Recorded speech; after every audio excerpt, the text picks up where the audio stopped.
Kas nėra sugedę, geriau netaisyk. Oho, kaip energingai mostelė. Irgi, negi tu pasidarei Hyundai fanas ir gerbėjas.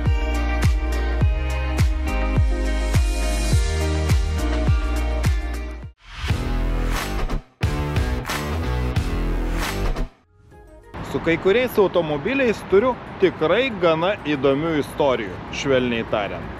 Štai kad ir pavyzdžiui, štai šis 4. kartos Hyundai Tucson. 4. karta debiutavo 2020 metų pabaigoje, na, o pirmieji testiniai modeliai Lietuvoje pasirodė 2021 metų pradžioje. Ir tuomet aš turėjau galimybę išbandyti šį naują korejietišką SUV automobilį, tačiau, kai gavau jį, aš negalėjau išvažiuoti iš savo miesto. Negalėjau išvažiuoti todėl, kad tada buvo pandemija, buvo apribojimas laisvam judėjimui ir išvažiuojant iš miesto mane sustabdė policija ir klausė, o kurgi tu, pilieti, važiuoji? Sakau, na, noriu išbandyti naują Hyundai Tucson. Sako, ne, tai nėra svari priežastis išvykti iš miesto. Tokiu būdu Hyundai Tucson taip ir liko neišbandytas ir aš po to labai ilgai gailėjausi. Labai ilgai gailėjausi dėl to, kad šis automobilis, konkuruojantis kompaktinių SUV automobilių segmente, 2022 metais buvo populiariausias Europoje padidintos prošvaisos modelis. Jis tarp populiariausių buvo ir pernai, o gali būti net ir populiariausias. Koks skirtumas? Tačiau akivaizdu, kad pirkėjai tikrai įvertino tiek originalią šio automobilio išvaizdą, tiek siūlomas savybės, tiek ir žinoma patrauklę jo kainą. Na, apie kainas vėliau, tačiau visgi Hyundai Tucson, kurio pirmoji karta debiutavo dar 2004 metais, nebe priežasties yra Hyundai automobilių gamintojo bestselleris. Taigi, ši 4. karta, kaip jau minėjau, debiutavo 2020 metais ir ji turi tą pačią platformą, kaip mano neseniai bandytas, gerokai didesnis Hyundai Santa Fe. Todėl nieko keisto, kad ne Europoje, kitose pasaulio rinkose šis Hyundai Tucson yra galimas ir su didesnė, prailginta versija. Na, o štai šis europinis modelis yra galimas vieno dydžio, jo ilgis siekia 4,5 metro, atstumas tarp ašių yra maždaug 2,7 metro, na, o jo prošvaisa siekia 17 cm. Kaip ir didesnysis Hyundai Santa Fe, jis galimas ne tik su įprastais motorais, tačiau ir su hibridinėmis pavaromis. Ir kaip šiuo atveju, štai čia yra iš tinklo įkraunamas hibridas, turintis tokios pačios talpos 13,8 kWh akumuliatorių. Ir jei didesniajam Hyundai Santa Fe, kuris, priminsiu, sveria maždaug 2 tonas, vien tik elektra gamintojas nurodo, kad galima nuvažiuoti daugiau kaip 50 km, tai mažesniojo Tucson atveju, kurios svoris yra apie 1700 kg, nuvažiuojamas atstumas siekia 60-70 km vien tik elektra. Ir žinoma, kaip ir Santa Fe, taip ir Tucson galimas tiek su priekiniais varančiaisiais, tiek ir su visais varančiaisiais ratais. O štai kalbant apie automobilio atnaujinimus, tai čia tikriausia tiktų labiausia tas pasakymas. Kas nėra sugedę, geriau netaisyk. Todėl pakeitimai yra gana minimalūs. Tačiau išvažiavęs su šiuo automobiliu į gatvę, atkreipiau dėmesį, kad tikrai modelis yra populiarus ir Lietuvoje. Jisai konkuruoja tokiame segmente, kur yra Nissan Qashqai, Kia Sportage, žinoma, Volkswagen Tiguan, galima minėti daugybę automobilių, kurie yra tikrai labai populiarūs Lietuvoje. Ir tarp populiariausių yra ir Hyundai Tucson. Štai pavyzdžiui, tie dienos šviesų žibintai dabar yra tokie paprastesni, turi mažiau juostelių, 3 vertikales ir po vieną šonę. Taip pat grotelės yra stambesnės, na, o priekinė plasmasinė sidabrinė dalis yra platesnė, taip vizualiai suteikdama platesnę automobilio išvaizdą. O štai iš galo pakeitimai dar mažesni. bent jau man atrodo, žibintai identiški, tokie kokie ir buvo modelyje iki atnaujinimo. Na, tik tai kas pasikeitė, štai ta pati plastikinė apačioje esanti dalis, taip pat pasidarė platesnė. Na, mano galva, dizainas pasidarė paprastesnis ir tikriausiai labiau patiks europiečiam. Ir automobilis dabar tiek iš priekio, tiek ir iš galo atrodo tiesiog solidžiau. Na, bet žinoma, tikriausia solidumas labiausia skaičiuojamas, kai matuojame bagažinės dydį. Ir akivaizdu, kad tokio automobilio bagažinę talpina tikrai nemažai. Žinoma, iš tinklo įkraunamas hibridas turi šiek tiek mažesnę bagažinę. Jie telpa nuo maždaug 560 iki 1770 litrų. Jeigu jums svarbu dar didesnę bagažinę, tada vertėtų pagalvoti apie įprastą, o ne iš tinklo įkraunamą hibridą. Tokio automobilio bagažinė bus dar talpesnė. Nors tai yra kompaktinės klasės atstovas, tačiau štai yra rankenėlės, nulenkti galinių sėdinių atlošus. Oho, kaip energingai mostelė. Tikrai labai lengvai išimamas bagažinės uždangalas. Na, bagažinė yra tikrai nemaža. Štai matau kilpeles pritvirtinti tinkleliui, jeigu norite susidėti čia kažkokius daiktus, 12 voltų rozetę ir keletas kabliukų pasikabinti pirkinius. Na ir štai, galima vieną ranką atgal įdėti bagažinės uždangalą. Na, kartais tokie dalykai atrodo smulkmena, bet man tai yra tikrai svarbu. Štai, padariau netgi kairę ranką visą tą. Tikrai viskas labai paprasta, nesudėtinga. Tad bagažinę užskaitau tiek dėl dydžio, tiek ir dėl tvarkingo surinkimo. O štai čia yra iš tinklo įkraunamo hibrido įkrovimo vieta. Ir atkreipiau dėmesį, kad skirtingai nuo Santa Fe, Hyundai Tucson galima įkrauti greičiau 7,2 kW galia. Tradicinis, o ne žemėjantis kėbulas, tad įsėsti, tikrai labai patogu, nieko keisto, kad ir pirkėjai vertina tokias praktiškas automobilio savybes. Vietos kojoms, štai čia sėdynė yra sureguliuota taip, kaip aš sėdžiu prie vairo, tad galiu štai persėsti.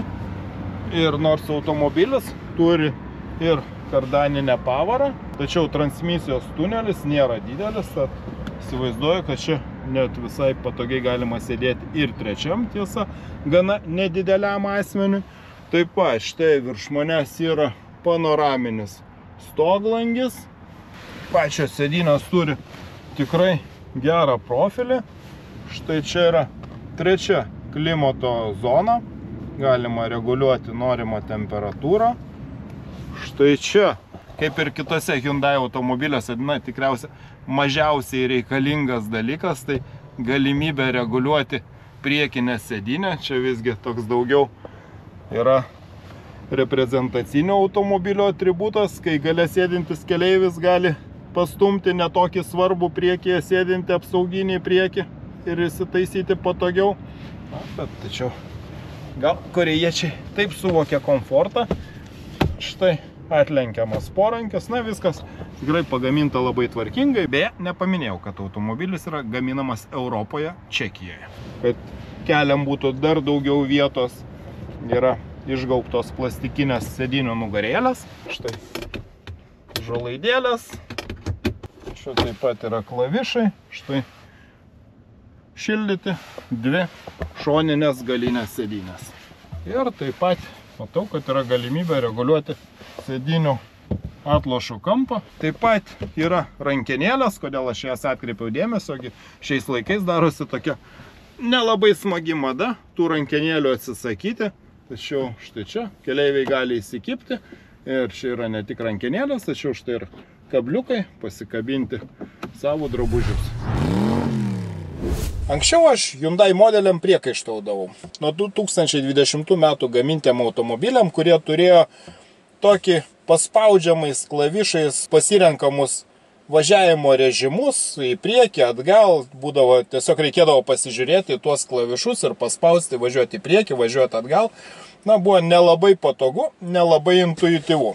Tad dabar, kaip ir naujame Hyundai Santa Fe, taip ir Hyundai Tucson, pavarų svirtis iš klavišų esančių centre atsidūrė štai šioje vietoje prie vairo.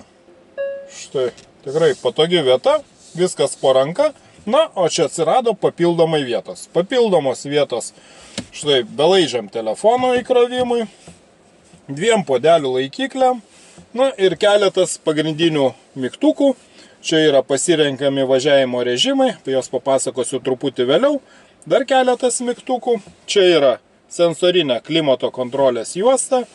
Sėdynės yra šildomos ir vėsinamos. Tos pačios funkcijos yra priskirtos šalia. Šildomas vairas. Na, atidaroma nedidelė dėtuvėlė. Žinoma, kaip Hyundai Santa Fe, čia nėra antro skyreliaus atidaromo viršui su ultravioletiniais spinduliais, kuriais galima dezinfekuoti savo dažniausiai naudojamus įrenginius, tačiau štai čia yra įprasta dėtuvėlė. Na, galbūt norėtųsi kažkokio tai akinių laikiklio, kaip kai kurie gamintojai siūlo, bet tai tikrai nėra kritiška.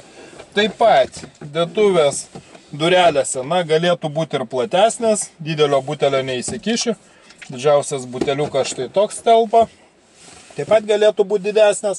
Na, bent jau štai čia apačioje yra pakankamai didelė dėtuvė.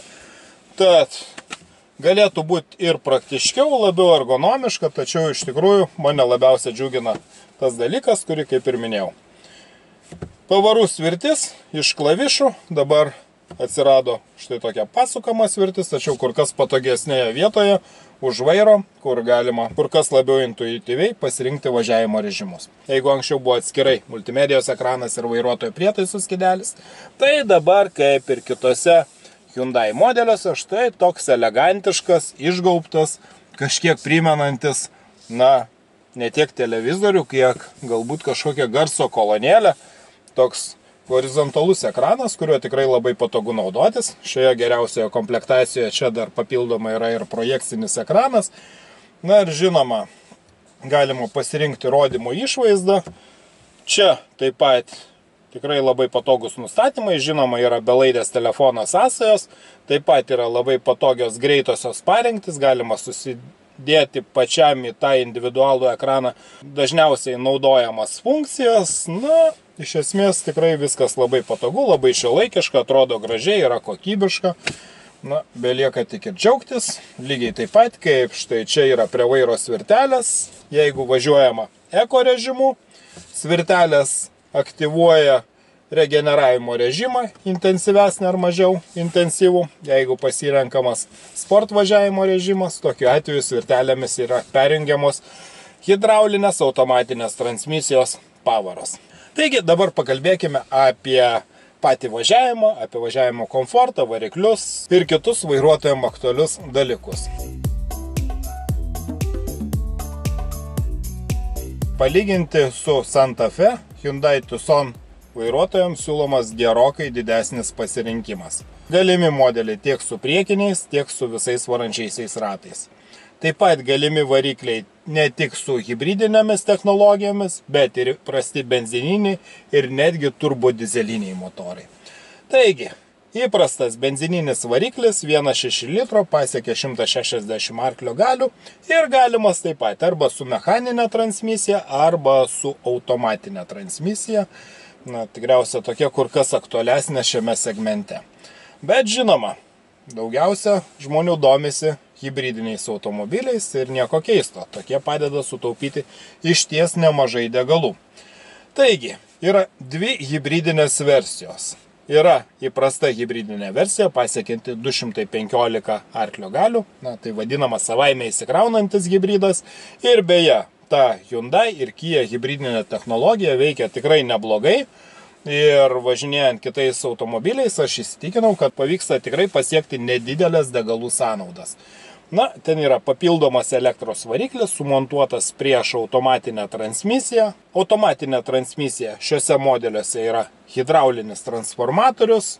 Tad automobilis važiuoja net ir su papildoma elektrinė pavara, tikrai labai sklandžiai, labai dinamiškai ir tikrai pakankamai taupiai. Ir po Hyundai Santa Fe video vienas komentatorius man paminėjo, o kodėlgi aš nesakau, kad pavyzdžiui Toyota hibridinė pavara yra tiesiog smagesnė važiuoti, nes jinai turi ne 1.6 turbo benzininį motorą, o 2 arba 2,5 litro atmosferinį variklį. Ir aš sakiau, kad tikrai, kadangi ne tiek dėl variklio, kiek dėl elektros motorų galingesnių, Toyota hibridinė pavara veikia tikrai smagiau, efektyviau, automobiliai yra dinamiškesni ir taupesni, bet važiuoti su štai tokia automatinė transmisija, na bent jau man yra tikrai maloniau, nėra to tokio gana kaukiančio režimo, prie kurio reikia įprasti vairuojant Toyota hibridinius automobilius. Hyundai automobiliuose viskas vyksta įprastai kaip ir tradiciniuose automobiliuose, tad kalbant apie hibridinės pavaras, visgi mano pasirinkimas būtų Hyundai pusėje. Ir štai aš pasiėmę šį automobilį, mačiau, kad galiu nuvažiuoti apie 60 km vien tik elektra ir būtent tą ir norėjau išbandyti. Deja, šis automobilis nusprendė už mane. Aš galiu pasirinkti tiek štai vien elektros režimą, na dabar negaliu, nes visiškai iškroviau akumuliatorių. Taip pat aš galiu nuėjęs į parinktis pasirinkti, kad visą laiką būtų štai pavyzdžiui Eco Vehicle. Ir galiu pasirinkti, kad visą laiką prioritetas būtų teikiamas važiuoti vien elektrinę pavarą.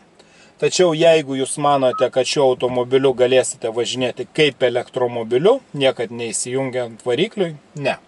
Aš paklausiau, kodėl taip yra, na ir pasirodo, tik įjungus, aktyvavus automobilį yra užvedamas ir vidaus degimo motoras tam, kad jeigu vėliau prisireiktų maksimalios automobilio galios, tas variklis nebūtų šaltas, jis jau būtų šiek tiek paveikęs, tad reiškia, bet kokiu atveju visą laiką įsijungs vidaus degimo motoras, tad ir kiek aš čia žaidžiau su nustatymais, man niekaip nepavyko pasirinkti taip, kad galėčiau važiuoti visą laiką vien tik elektra, kadangi visą laiką įsijungdavo ir vidaus degimo motoras.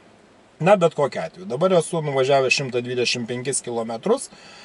Iš jų apie 50 km važiavau elektra, bet po truputį veikia ir vidaus degimo motoras ir dabar matau vidutinės 4,3 litro degalų sąnaudas. Na, aš dar pravažiuosiu apie 100 km šio automobiliu, bus įdomu pamatyti, kokios yra galutinės degalų sąnaudos. Aš įsivaizduoju, jeigu su Hyundai Santa Fe jos buvo šiek tiek didesnės nei 8 litrai 100 km, tai šis 300 kg lengvesnis automobilis turėtų sunaudoti apie 6,5 litro 100 km. O kadangi čia versija tik su priekiniais varančiaisiais ratais, tai čia nėra kitokių važiavimo pasirinkimo režimų. Jeigu tai būtų modelis su visais varančiaisiais ratais, aš turėčiau pasirinkimus ir važiuoti per sniegą, per smėlį, kita sudėtingesnė danga. Na, o čia iš tinklo įkraunamame hibridai yra tiesiog du pasirinkimai – Eco ir Sport.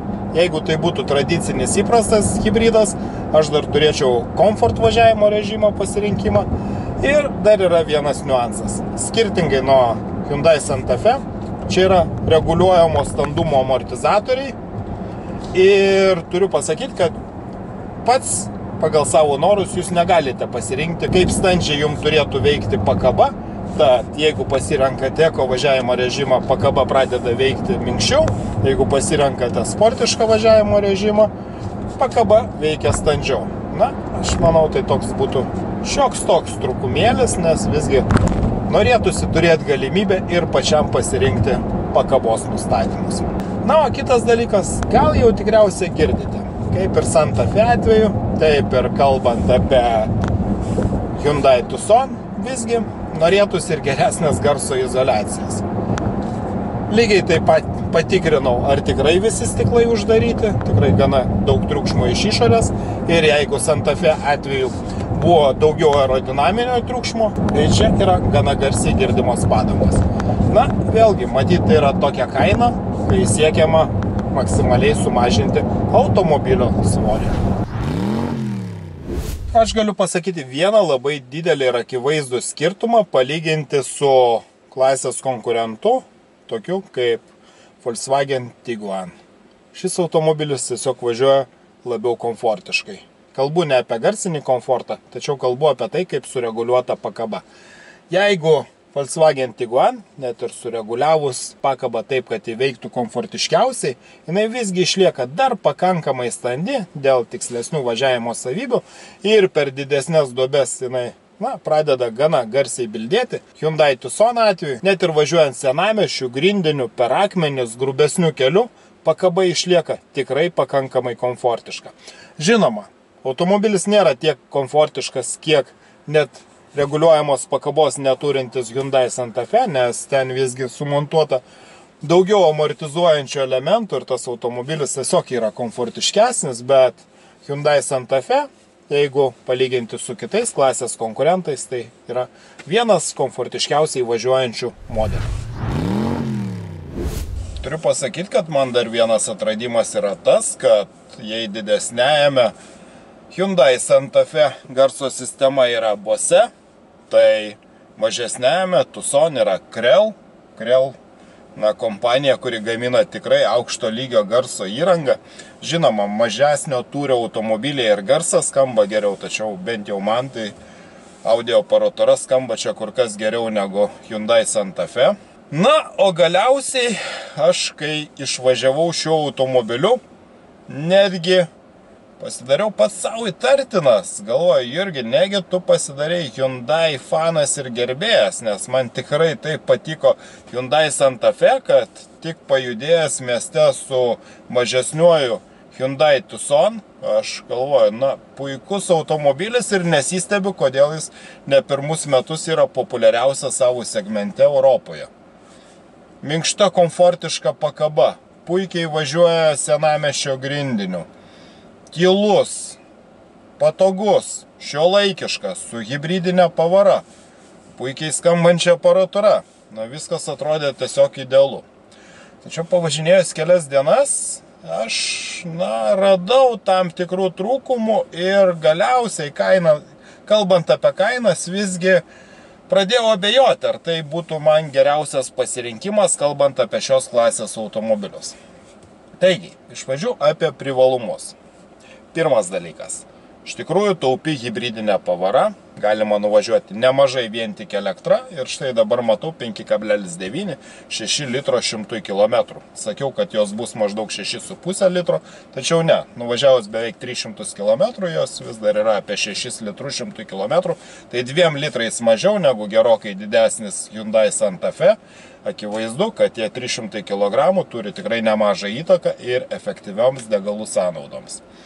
Iš kitos pusės, visgi Toyota hibridinė pavara, jinai veikia efektyviau. Efektyviau, aš turiu minti, kad jinai yra tikrai taupesnė ir užtikrina dar geresnę automobilio dinamiką. Iš kitos pusės, čia hibridinė pavara su tradicinė hidraulinė automatinė greičių dėže veikia tikrai labai sklandžiai, labai korektiškai, todėl mano pasirinkimas būtų tikriausiai šioje pusėje, o norėtųsi tokio kažkokio balanso tarp Toyota hibridinės pavaros efektyvumo ir Hyundai pavaros sklandaus veikimo. Toliau, kalbant apie komfortą, kaip jau minėjau, važiuojant nedideliais greičiais mieste, pakaba suderinta tikrai labai komfortiškai. Tačiau išvažiavus už miesto, aš atkreipiau dėmesį, kad visgi labai priklauso nuo to, kokiu asfaltu važiuojate. Jeigu tik asfaltas šiurkštesnis, čia yra sumontuotos tikrai kokybiškos prancūzų gamintojo padangos ir, lygių asfaltų važiuojant, lygių ir tokiu švelniu asfaltu važiuojant tikrai salone tylu. Tačiau jeigu tik asfaltas šiurkštesnis, iš karto triukšmas salone akivaizdžiai padidėja ir jis darosi vis didesnis, kuo važiuojate greičiau. Tai čia vėlgi tiek triukšmas nuo ratų, tiek aerodinaminis triukšmas pro langus visgi norėtųsi, kad jo būtų mažiau. Pavyzdžiui, variklis tikrai puikiai izoliuotas, netgi pakėliau variklio gaubtą ir jisai tikrai labai sunkus, turi tikrai labai daug garso izoliacijos, tad Dėl to jokių priekaištų nėra, tačiau nuo ratų arkų, nuo padangų norėtųsi, kad triukšmo būtų mažiau, ypatingai kai važiuojama šiurkščiu asfaltu.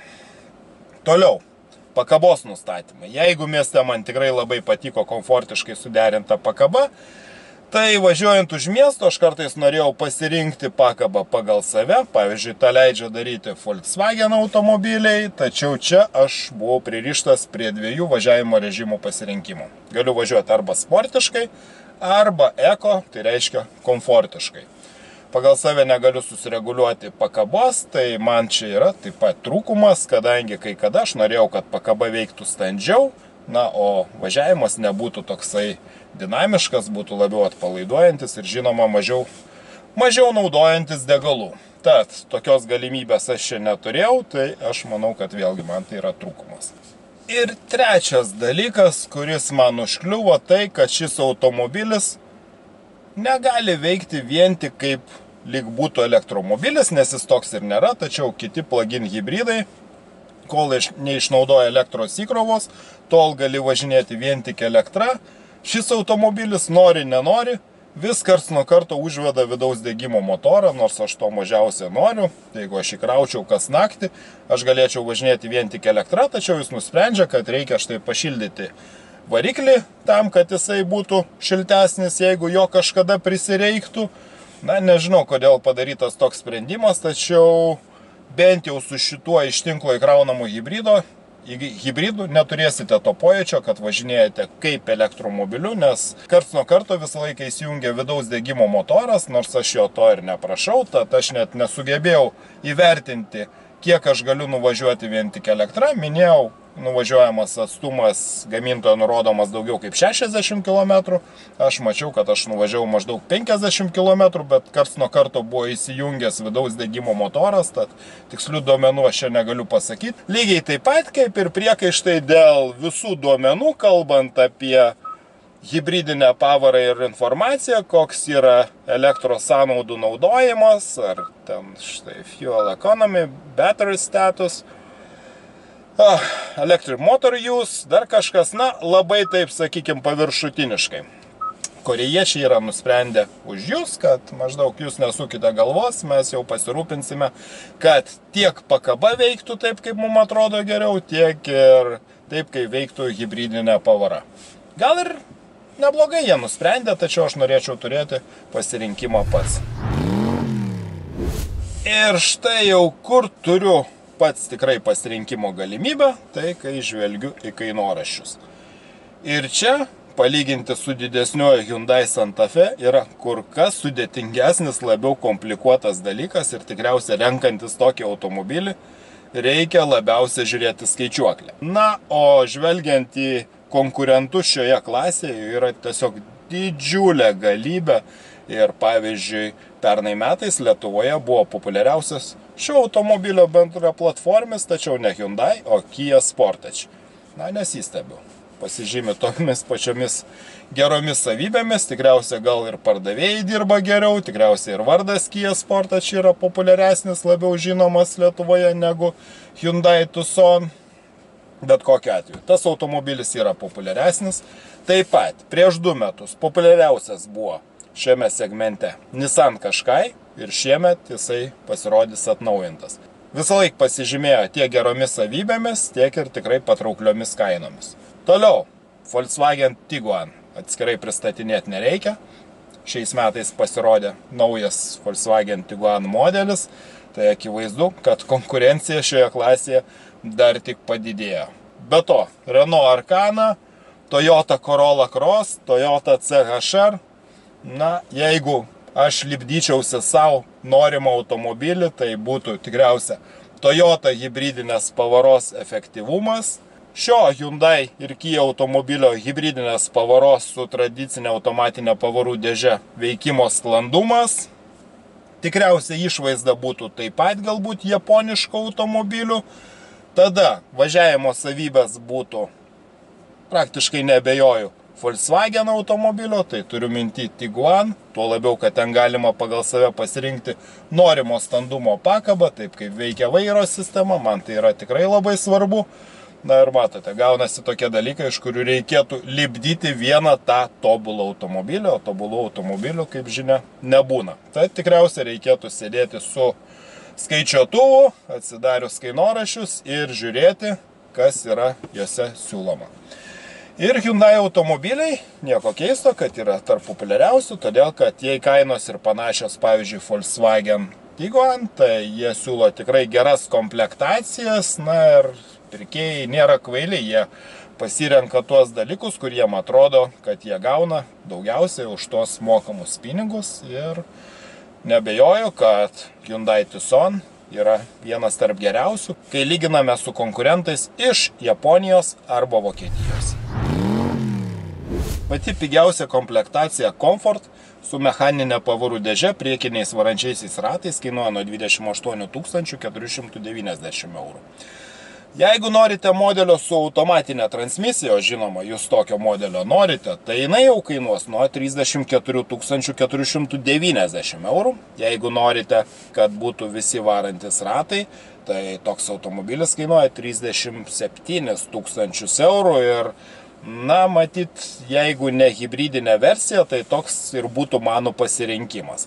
Tačiau, kalbant apie hibridus, na, jie nėra kažkiek labai brangesni. Štai, pavyzdžiui, hibridas su priekiniais varančiaisiais ratais kainuoja nuo 37 490 eurų, su visais varančiaisiais ratais kainuoja 39 990 eurų. Tai 40 000 eurų hibridas su visais varančiaisiais ratais. Ir iš tinklo įkraunami hibridai, palyginti su Hyundai Santa Fe, ten skirtumas iš tinklo įkraunamo ir įprastų hibridų nėra toks didelis, nes ir tie automobiliai yra gerokai brangesni. Čia jau skirtumas juntamai didesnis ir toks iš tinklo įkraunamas hibridas kainuoja nuo 41 490 eurų ir visi varantieji ratai kainą padidina iki 43 990 eurų.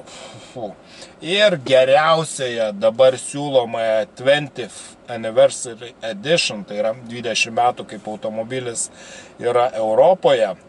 Ir tokioje komplektacijoje, tikrai gerai sukomplektuotoje automobilio kaina yra 45 490 eurų ir kiek daug kainų.